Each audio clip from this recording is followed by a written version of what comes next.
we present Nigel Anthony in The Hornblower Story, adapted from 4 of the C.S. Forrester novels by Val Gielgud, with Terence Skelton as William Bush. Part 2 from Lieutenant Hornblower, Sealed Orders.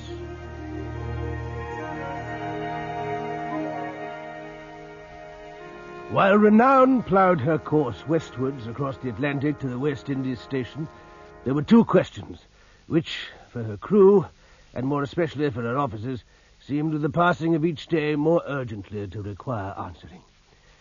Following upon the accident to Captain Sawyer, would First Lieutenant Buckland take it upon himself formally to assume the responsibilities of taking command of the ship? And what were the contents of those sealed orders from the Admiralty among the captain's papers?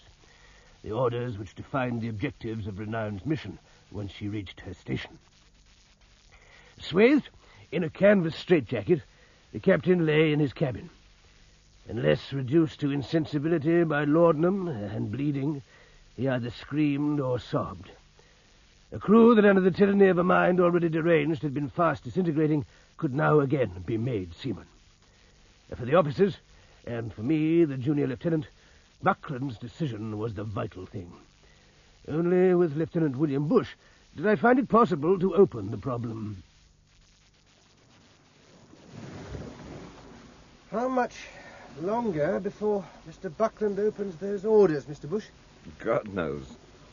If he takes the ship down to Antigua only to find out afterwards that he has to beat it back to windward, he'll get his knuckles rapped finely by my lords. Mm-hmm. And if he reads secret orders, he's liable to be reprimanded for presumption. What's your reading, Mr. Hornblower? Greatest altitude I've ever measured. I've never been as far south as this before. And what's your result? I'm not certain. What's the difficulty? Oh, I can shoot the sun. No trouble about that. It's the calculations that bother me. All those damn corrections. Oh, well, they're not so hard, sir. Now, check against mine. And plot the position with parallel rulers. Mm-hmm. Now, there's the point of interception. Mm-hmm. Now we can check against dead reckoning. I see. Now, we're still being set to southward. We're not far enough east for the Gulf Stream to set us north. You said you'd never navigated these waters before. Oh, that's so. Then how? Well, I suppose you've been studying. Well, at any rate, there we are. It's something to know that much. What do you think number 1 will do, Mr. Hornblower? He must make up his mind, now or never. We lose ground to leeward every day from now on. What would you do? I'd read the orders, Mr. Bush. I'd rather be in trouble for having done something than for not doing anything. I wonder. Those orders may detach us on independent service. It's a chance in 1,000 for Buckland. I suppose it is. You wish it was yours? I must put these things away. I'm exercising the lower deck guns crews after hands have had their dinner. And I first dog watch after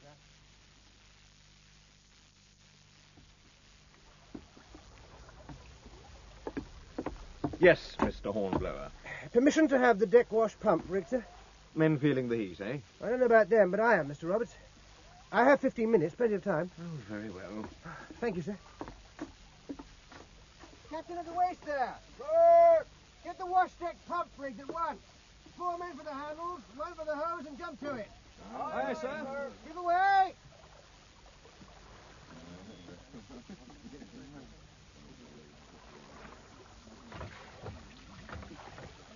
That's right. Now, turn it on me.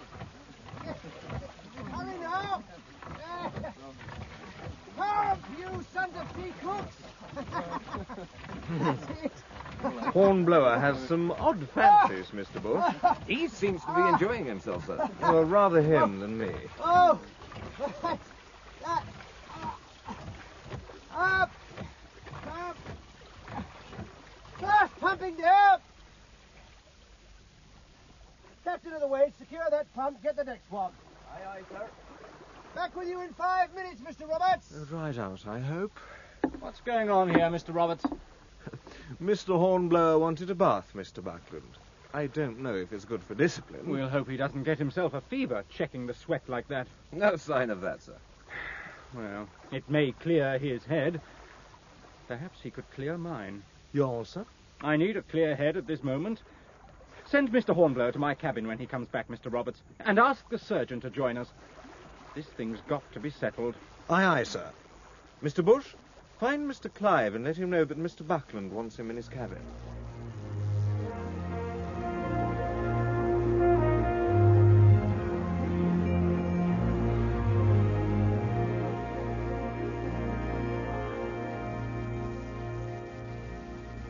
Well, Mr. Clive. He's done it. Read the orders? As far as I know, yes, Mr. Roberts. What do you mean by that? What was in them? They're secret orders, Mr. Roberts. Even if Mr. Buckland had taken me into his confidence, I couldn't tell you. No need to be pompous about it. What did the captain do? What didn't he do, Mr. Bush? Poor devil, we might have been fiends from the pit. You should have seen him cower away when we went into his cabin.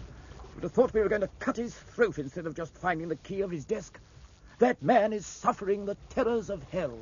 I suppose you would not be guilty of exaggeration, Mr. Clive. I would not, sir.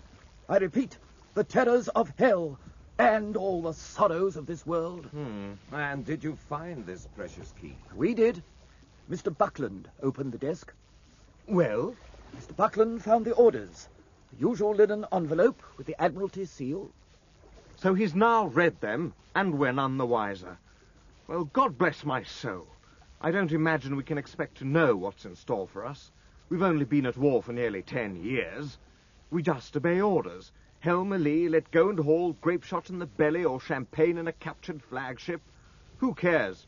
We draw our 4 shillings a day, we're all fine. Well, I'll wager a week's pay on a change of course when Mr. Buckland's read those orders. Mr. Clive? No takers. Officer of the watch, Yes, sir. we're altering course 2 points. Steer southwest. Course southwest, Mr. Abbott. Southwest it is, sir. Pipe all hands to the braces.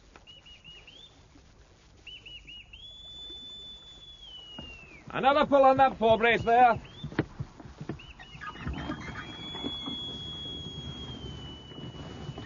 Your pardon, Mr. Buckland. Yes, Mr. Roberts? Can you tell us our mission now, sir? No, it is still secret. Very good, sir.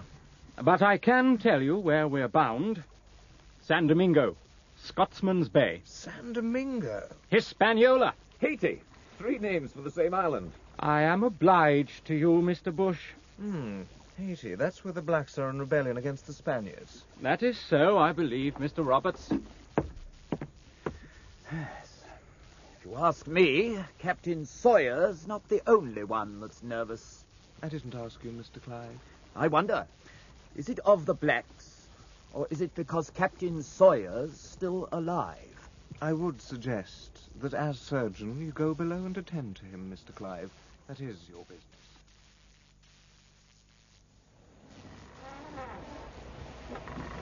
Glad there's some company up here, Mr. Hornblower. She's rolling damnably. Rolling? She's wallowing. Oh, Lord!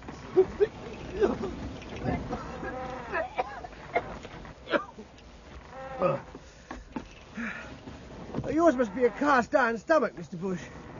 And what the devil must we lie hove to like this? Mr. Buckland seems to want time to study the lie of the land. He's been studying it through that telescope of his for a good half hour. Why can't he make up his mind? There's nothing to see at this range but the mountains of San Domingo. How much more does he want to see? We know there's a fort up there, flying the Spanish colours. And everyone on shore must know by now that a British ship of the line is prowling about. The Dons don't have to be clever to guess we're not here on a yachting trip. All we're doing is giving them the time they need to prepare a reception for us. What else could Buckland do? They could have come in with the sea breeze under cover of darkness with a landing party ready. Put them ashore at dawn. Storm the place before they knew there was any danger. Oh, damn this rolling. Hard luck. Mr. Roberts! Sir? Lay her on the port tack. Fall and by. Aye, sir. Port tack, helmsman. Aye, aye, sir.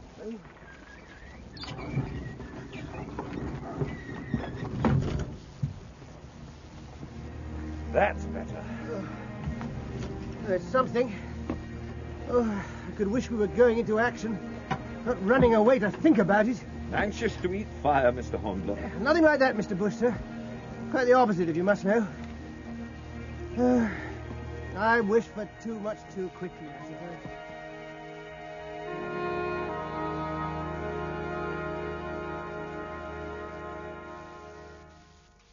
Now, gentlemen, I know you've been curious about my intentions.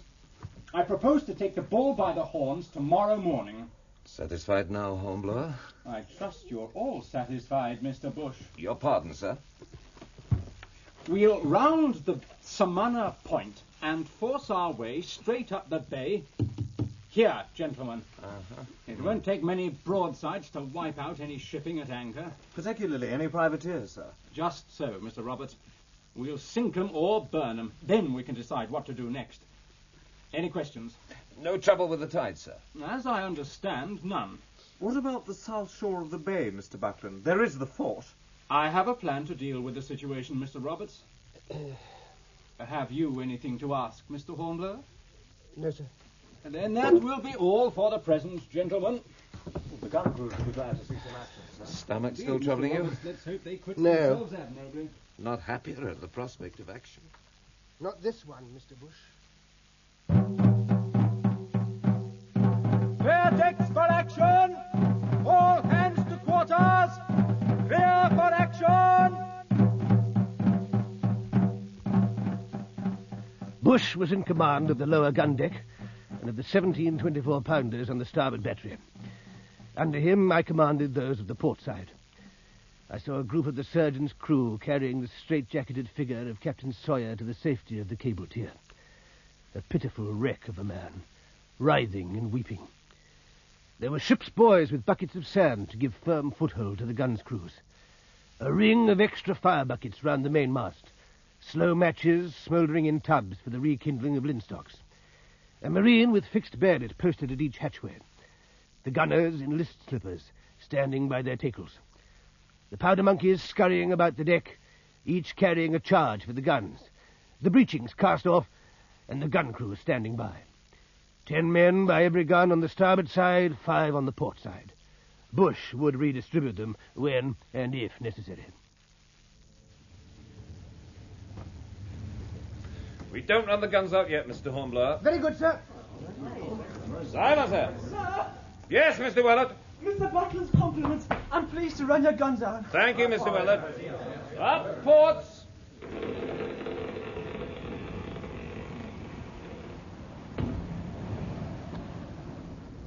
Run out. Aye, aye, sir.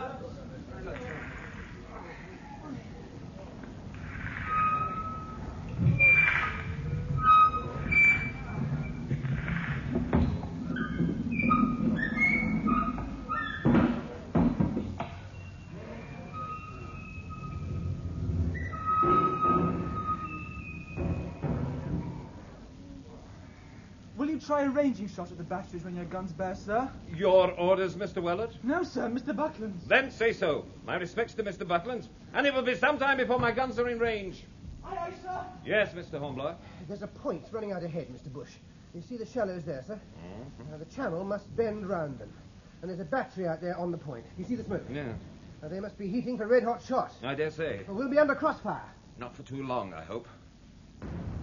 That's the fort, sir. No doubt. And here it comes.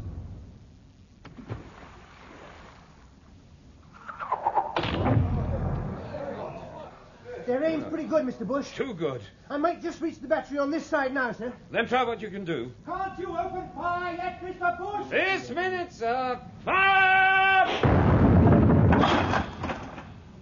Oh, just short, sir. When the guns are hot, they'll reach it. Carry on then, Mr. Hornblower. Open fire, 1st Division!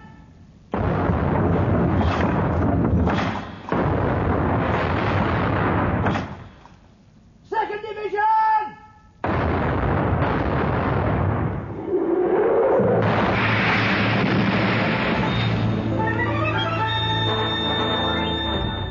The red-hot shot had begun to strike home on Renown. Smoke was curling up from a deep gash in the deck beams by my head.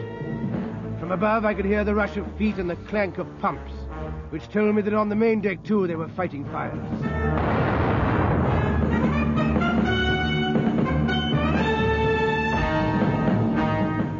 Then I realized something strange in the feel of the deck under my feet. A perceptible slope, a queer sense of rigidity and permanence.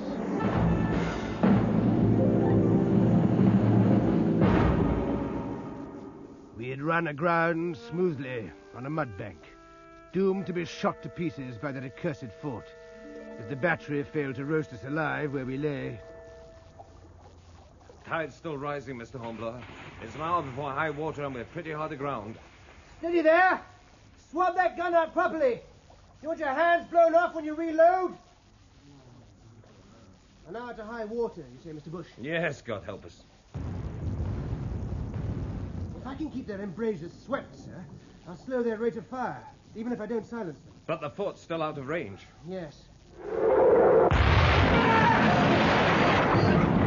Push, sir!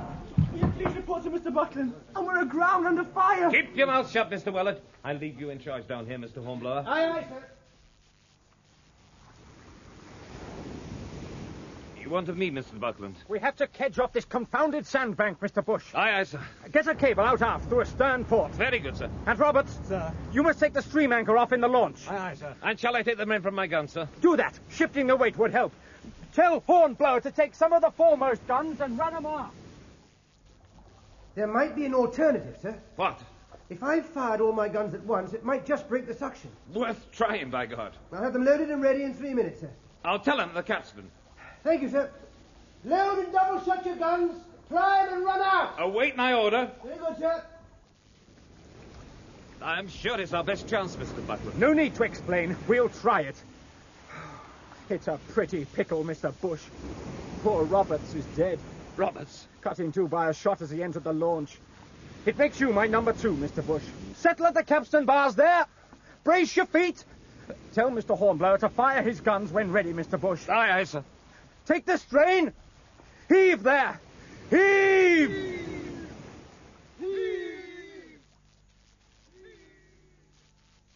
Fire! Cable shifting, by God. I think so. Silence! You'll come to the quarterdeck with me, Mr. Hornblower. Aye, aye, sir. No more firing till further orders. Further orders, sir. So far, so good, Mr. Bush. We're off ground, but we've lost the flood. If we touch again, kedging off may be impossible. Yes, sir. We could get out with a land breeze, sir. I know that as well as you do, Mr. Hornblower. But do you know what that means? It means defeat. My first command.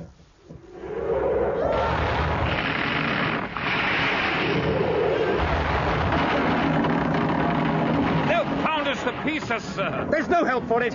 Have them heave in on the spring cable, Mr. Bush. Get a head round to sea. Aye, aye, sir.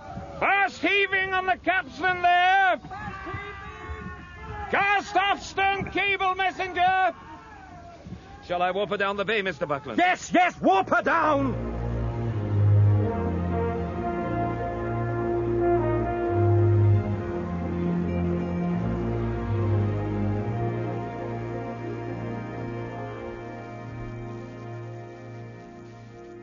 When the tropic night closed down upon the battered Renown, Buckland sent for Bush and me. His cabin was like an oven. Its 2 lanterns seemed to give out an intolerable heat. We sat staring at the chart upon the table, while the sweat trickled under our uniforms.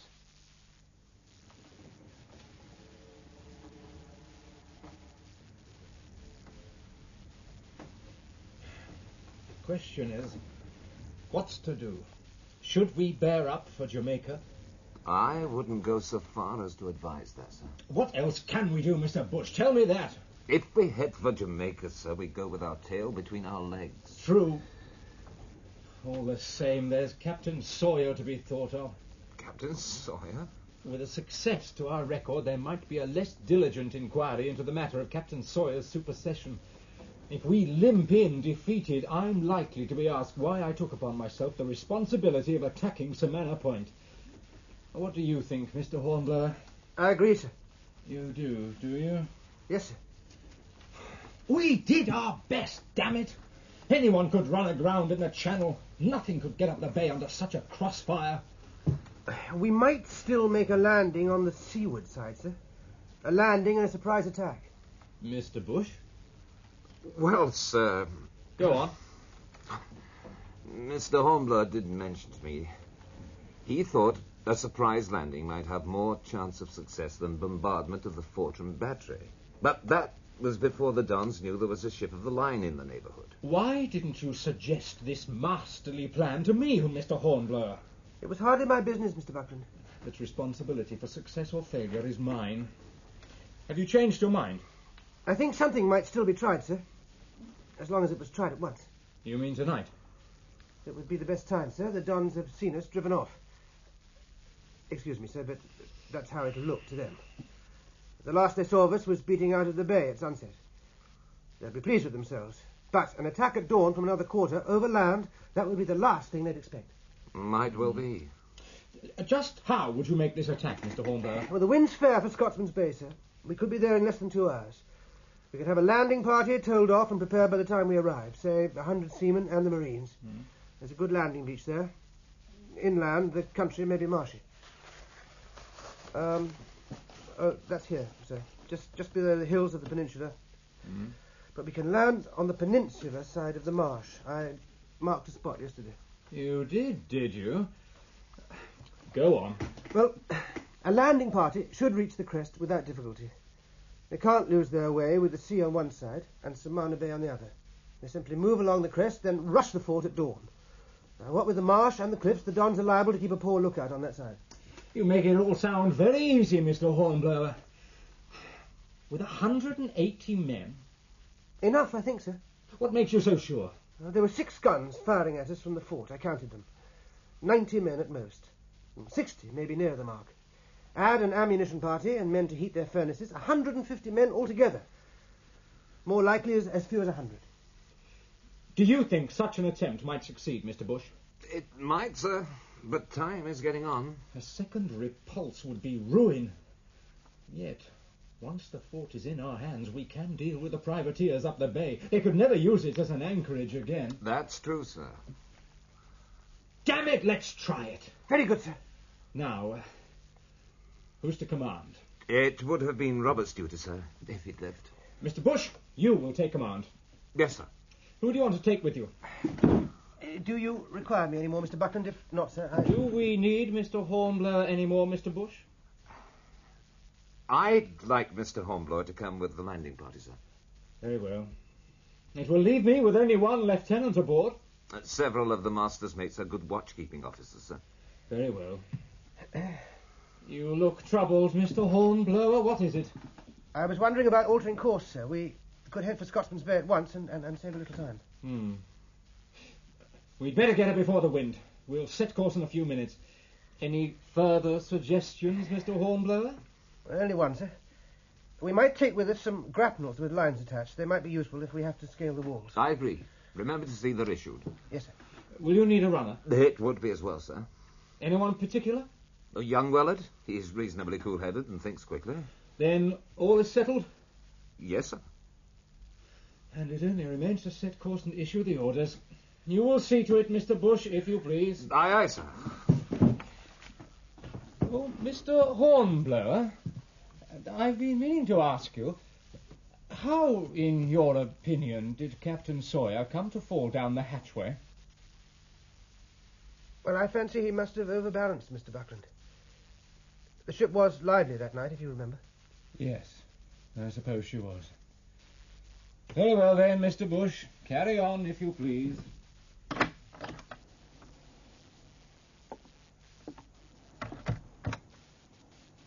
Good of you to ask for me, Mr. Bush. You deserved it. It was your notion in the first instance. I'm glad you picked young Wellard. He needs a change from the ship. After what he's had to put up with from Sawyer. That's true enough. Any more news of the captain? Ask Clive. All he does is shrug his shoulders and wink and look the other way. But I can't believe Sawyer will last much longer. I'd not be in Buckland's shoes. Unless this landing comes off. That certainly should help him. I don't look forward to the inquiry for all that. No. Well, if you'll have course set for Scotsman's Bay, I'll give the orders for the landing party. You'll not forget the grapnels, Mr. Bush, sir? Do you ever forget anything, Hornblower?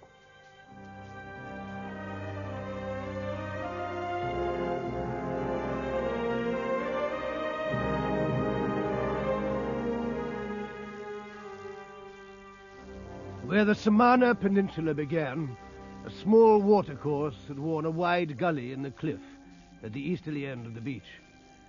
That night, sea and surf and beach seemed to be afire with the phosphorescence of the water, vividly lighting up the oar blades as the launches pulled ashore, carrying the landing party. We landed thigh-deep in water, and it seemed thigh-deep, too, in liquid fire. Our weapons and cartridge boxes held high to make sure they were not wetted. Bush was excited and tense. It was all I could do within the bounds of discipline to hold him back from plunging ahead at once in violent action. I might have sounded confident enough in Buckland's cabin. It was another matter on that beach, in the darkness, with the conviction growing that on the success of our enterprise depended not only the lives of myself and Bush and 180 men, but also the reputation of renown and First Lieutenant Buckland's professional future.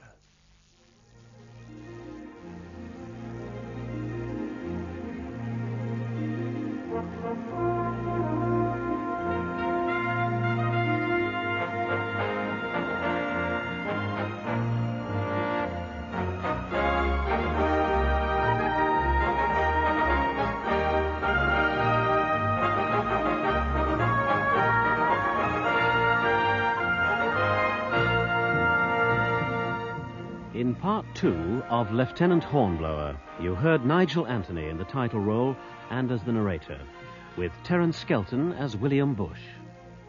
Mr. Buckland was played by David Peart, Mr. Roberts, Paul Hertzberg, Wellard the boy, Mark Hudson, and Mr. Clive the surgeon, John Jardine. Location recordings were made by Christopher Hayton Webb and David Fleming Williams aboard the IP Torso. The musical score is by Johnny Pearson.